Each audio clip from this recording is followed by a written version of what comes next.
दिया कि रात्रि को जब आप सोने के बाद में 1-1.5 घंटे बाद अगर आपकी नींद खुल जाए, 1 घंटा 1.5 घंटा आप सो लिए, उसके बाद जो नींद खुली तो 1-1.5 घंटे तक अगर आपको नींद नहीं आ रही है, रात्रि को सोने के बाद में 1 घंटे बाद जब उठे तो आपको प्यास लग गई, भूख लगने लगी, प्यास लगने लगी कि मेरे को पानी पीना पड़ेगा, घबराहट हो रही, पानी पीना पड़ेगा। 1-1.5 घंटे सोने के बाद अचानक नींद खुले और आपको प्यास लगे, समझ लेना आपके पितृ भूखे हैं और प्यासे हैं।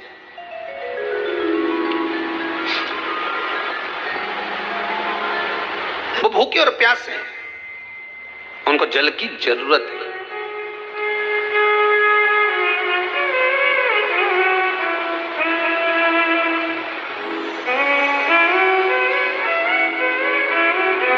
किसी भी नदी में, सरोवर में, कुंड में, बावड़ी में, तालाब में, आप तीर्थ में जाकर जब स्नान करते हैं तो स्नान करने के बाद एक काम का नियम बना लो कि अपने हाथ की अंजलि में जल लेकर अपने पूर्वजों को देना।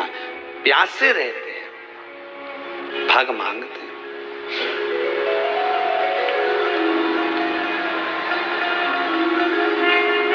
भाग प्राप्त करना। 3 वृक्ष पितरों के तुल्य हैं। नैमिषारण्य की कथा में भी कहा था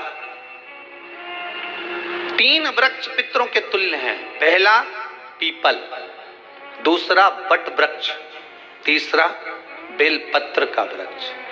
ये पितरों के तुल्य हैं। अगर आपको रात्रि में नींद नहीं आ रही है, ऐसा लगता है कि रात्रि को 1 घंटा 1.5 घंटा सोने के बाद कुछ गलत गलत विचार आने लगते हैं, नींद सुबह 3 बजे तक 4 बजे तक नहीं आती, 4 बजे के बाद फिर नींद आती है, तो एक प्रैक्टिकल जरूर कर कर देखना। एक प्रैक्टिकल करने में क्या जाता है, प्रयास करने में क्या कुछ जाता है क्या? प्रैक्टिकल कर कर देखना कि कहीं सियोर वाला महाराज झूठ तो नहीं बोल रहा, तो प्रैक्टिकल करने में कुछ नहीं जाए। 1 लोटा पानी लो, उसमें थोड़ा सा कच्चा दूध डाल लीजिए, श्राद्ध पक्ष चल रहा है, बेलपत्री का पेड़ या पीपल का पेड़ या बट का पेड़, इन पेड़ के नीचे ले जाकर उस दूध को दोपहर में सुबह 10 बजे से लेकर 12 बजे के बीच में ले जाकर चढ़ा दीजिए। रात्रि को फिर ना आपको प्यास लगेगी, ना भूख लगेगी, नींद एक बार लगी तो सुबह ही खुलेगी। प्रैक्टिकल करने में क्या जाता है? पानी डालने में तुम्हारा कुछ जाएगा?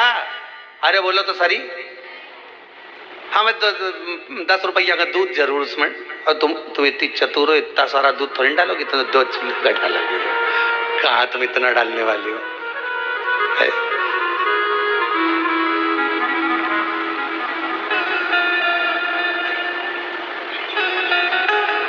कहा बहुत चतुर लोग हो रहे संसार में हो। भले पूजन पाठ नहीं करे, पर कहीं का एकदम मिलने आ जाए ना, क्या अम्मा जी है क्या पाठ कर रही है, फिर वो भी बैठ गई तुरंत, अभी तो सोई थी।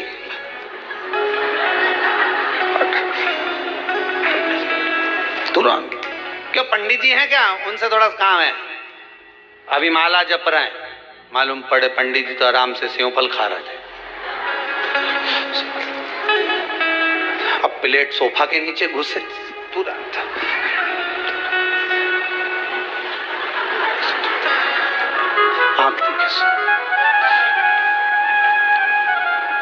प्रैक्टिकल करने में क्या जाता, कुछ भी नहीं बिगड़ेगा। ये तो बस जल डालोगे तुम्हारा ही कुछ अच्छा हो सकता है, बाबा की कृपा है।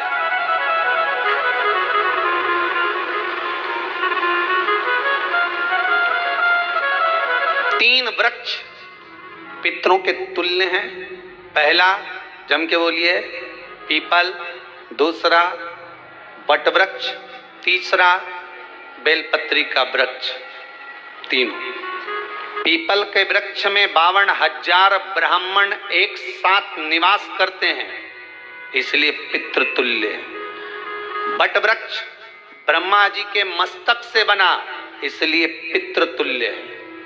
और बेलपत्री का वृक्ष माता पार्वती जी के अश्रु से बना, जब आंसू गिरे थे माता जगत जननी जगदम्बा पार्वती के, उस समय पर पितृलोक में हलचल उत्पन्न हो गई थी। हमारी नातिन की आंख में आंसू कैसे आ गए?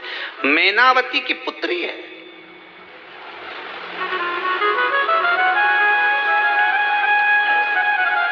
पितरों की नातिन, इसकी अश्रु कैसे गिर गए? पार्वती जी ने कहा ये आंसू नहीं, मेरा पुण्य भाग प्रकट करती हूं बेलपत्री के रूप में। तो पितरों ने वर दिया था कि ये बेलपत्री का वृक्ष हमारा आशीर्वाद है, इसके नीचे अगर कोई दीप लगाता है, शिव को स्पर्श कर चढ़ाता है, उसके पितरों की शांति होगी। हम स्वयं उसको आशीर्वाद देने के लिए पधारेंगे। बेलपत्र का वृक्ष पितृतुल्य।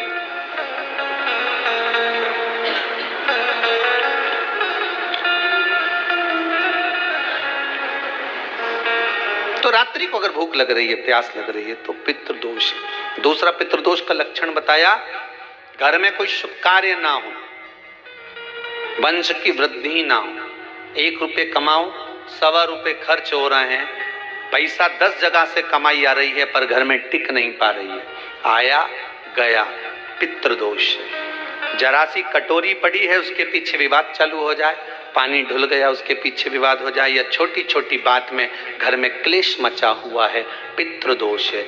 समझ लो हमारे पूर्वज हमसे खुश नहीं, प्रसन्न नहीं।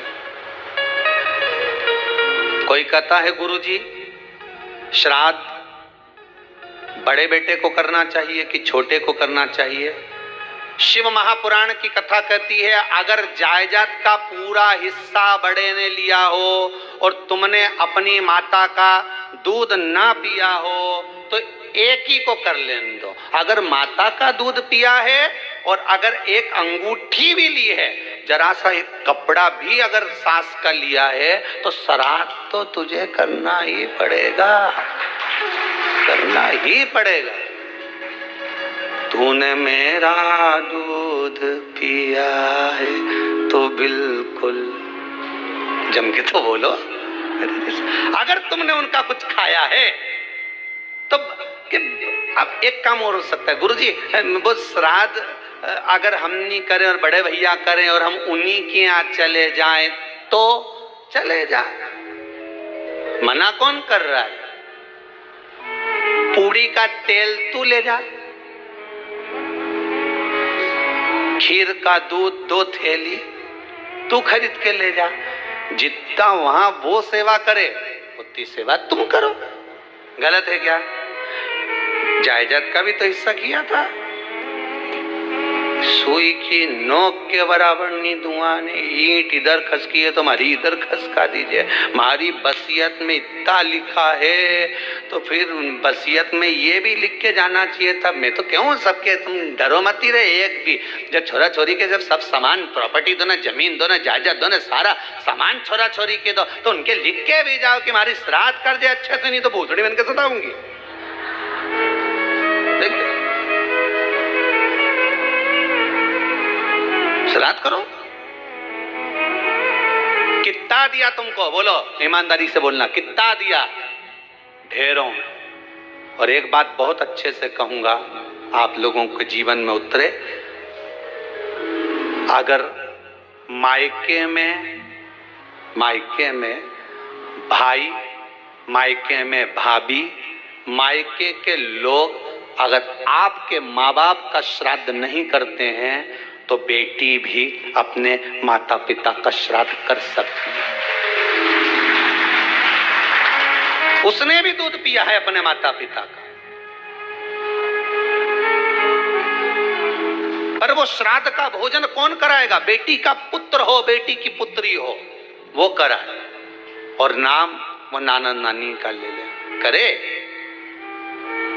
अगर वो नहीं कर रहे हैं, वो नहीं संभालते, वो नहीं जानते, तो आप करो तो करे। 2 भाग होते हैं। जब एक रोटी गाय के मुख में दी जाती है, गाय के मुख में जब हम रोटी देते हैं, एक रोटी जब देते हैं, या तो गाय के मुख में 16 श्राद्ध में जब रोटी देते हैं तो रोटी को बीच में से तोड़कर, रोटी का जो भाग होता है उसको, मतलब ऊपर से फुलका का परत नहीं निकालना है। रोटी जो सीधी सीधी है ना, जैसे ये रोटी है तो इसको बीच में से तोड़ लिया, दो भाग विभाजित कर लिया, नीचे वाले भाग में भी थोड़ा सा गुड़ शक्कर रख लिया, ऊपर वाले भाग में भी गुड़ शक्कर रख लिया, एक के ऊपर एक रोटी को रख लिया, वो गाय को दी। तो अपन श्राद्ध पक्ष में 2 पूड़ी का प्रमाण है कि गाय को 2 रोटी दी जाती है, कुत्ता को 2 रोटी दी जाती है। 2 पूड़ी रख के देते भी देते, आप लोग तो देते होगे 2 पूड़ी के ऊपर पूड़ी रखकर, थोड़ा सा मीठा रखकर, नमकीन रखकर, कुत्ते को भी देते, 2 पूड़ी तोड़कर कागा को भी देते। 2 पूड़ी का प्रमाण कहां से आया? 2 भाग रोटी के टुकड़े का प्रमाण कहां से आया? श्राद्ध पक्ष में ही ऐसा क्यों किया जाता है? बाकी के समय पर तो कोई ऐसा 2 पूड़ी का प्रमाण ही नहीं, पर श्राद्ध पक्ष में ये क्यों कहा जाता है कि पूड़ी के ऊपर पूड़ी रख दे, उसमें मीठा रख दे, खीर शक्कर रख दे, गाय को दिया, कुत्ते को दिया, कागा को दिया, ऐसे क्यों कहा जाता है? उसका कारण क्या होता है?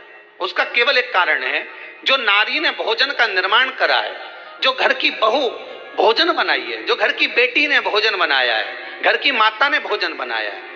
महाराज, पिता पुरुष एक कुल को तारता है, बेटी 2 कुल को तारती है। जब श्राद्ध पक्ष में 2 भाग रोटी के कर गाय को देती है, तो 1 भाग तो उसके ससुराल वालों को मिलता है।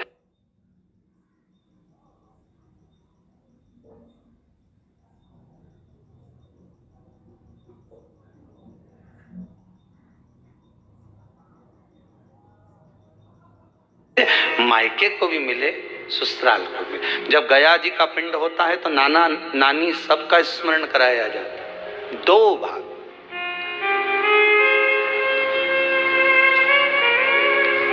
पुण्यता प्राप्त। अब लोगों को मालूम तो है नहीं कि 2 पूड़ी क्यों रखते हैं, उसका कारण वर्णित है शास्त्रों। दोनों पक्ष तारने के लिए, दोनों पक्ष का स्मरण कराने के लिए। महाराज, बिंदु प्रेत योनि में पड़ा, चंचुला देवी उनके मोक्ष का प्रयोजन कर रही है, प्रयास कर रही। क्या करा जाए कि इनको मोक्ष मिल जाए? कहा शिव महापुराण की कथा। पार्वती मैया की सहेली बन गई और पार्वती मैया ने शिव महापुराण में प्रेत योनि से मुक्त होने के लिए कहा, तुम रुका जी के यहाँ जाओ, देवऋषि नारद के पास जाओ।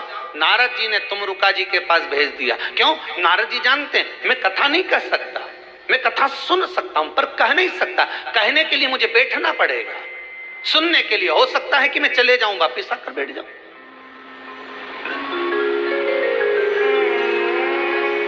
तुमरुका जी से कहा कथा कह दोगे? हाँ, कहने में क्या दिक्कत है? मेरे पति को प्रेत योनि से मुक्त करना है।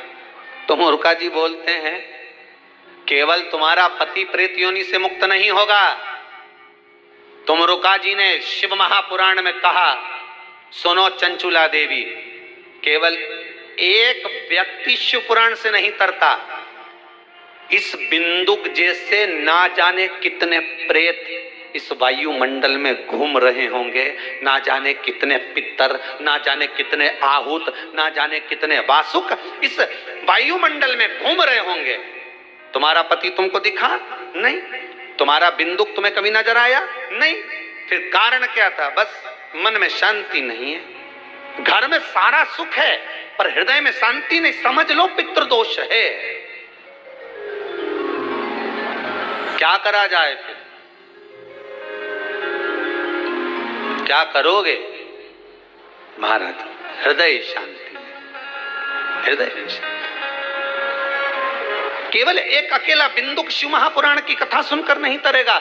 तुमरुका जी कहते हैं जिस समय पर मैं शिव महापुराण की कथा कहूंगा, सुनो चंचुला देवी, इस संसार के इस भूमंडल पर मृत्यु लोक में जितने भी जीव इस संसार सागर में भटक रहे होंगे, शिव महापुराण की कथा सुनकर वो भी तर जाएंगे। ये अकेली बिंदु को तारने वाली नहीं है। इस मृत्यु लोक में जो विराजमान, आज भी नियम है महाराज, श्राद्ध का भोजन टेबल पर नहीं कराया जाता, श्राद्ध का भोजन ब्राह्मण को कुर्सी पर बिठाकर नहीं कराया जाता, श्राद्ध का भोजन किसी जाता। श्राद्ध का भोजन आज भी प्रमाण है कि ब्राह्मण के लिए भूमि पर आसन लगना चाहिए और जमीन पर बैठकर कराना चाहिए।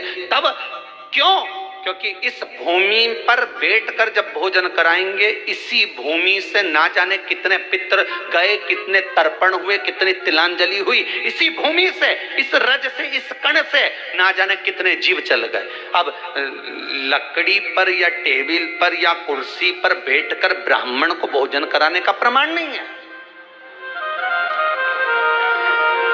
अब आपका फैशन ज्यादा हो गया तो बात दूसरी है।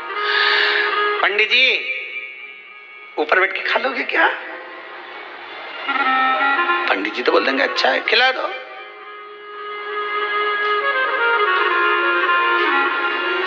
ऊपर बैठ के क्यों?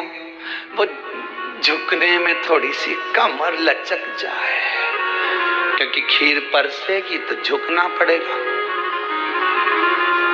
अब ब्राह्मण अगर भोजन करने आसन पर बैठेगा, तुम अगर थोड़ा झुककर परसोगी, ब्राह्मण के सम्मुख में आप थोड़ा सा भोजन कराते समय झुकोगी। जरा विचार करिए, यशोदा मैया के घर में संतान नहीं थी।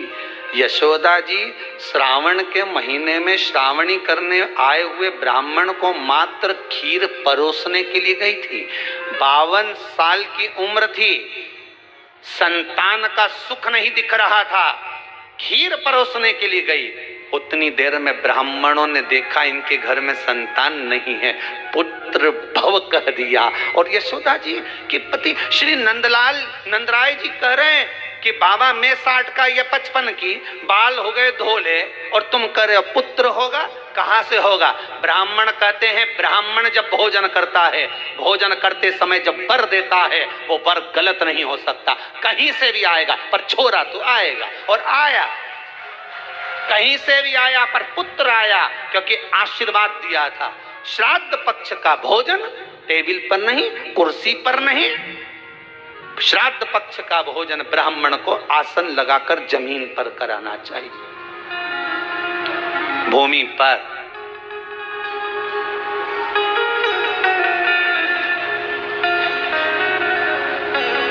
अब आजकल के ब्राह्मण भी थोड़े नीचे,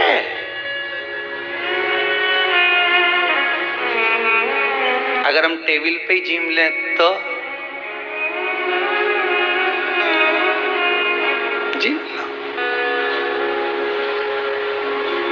अब क्या बोले भी तो क्या बोले, तुम ही बताओ।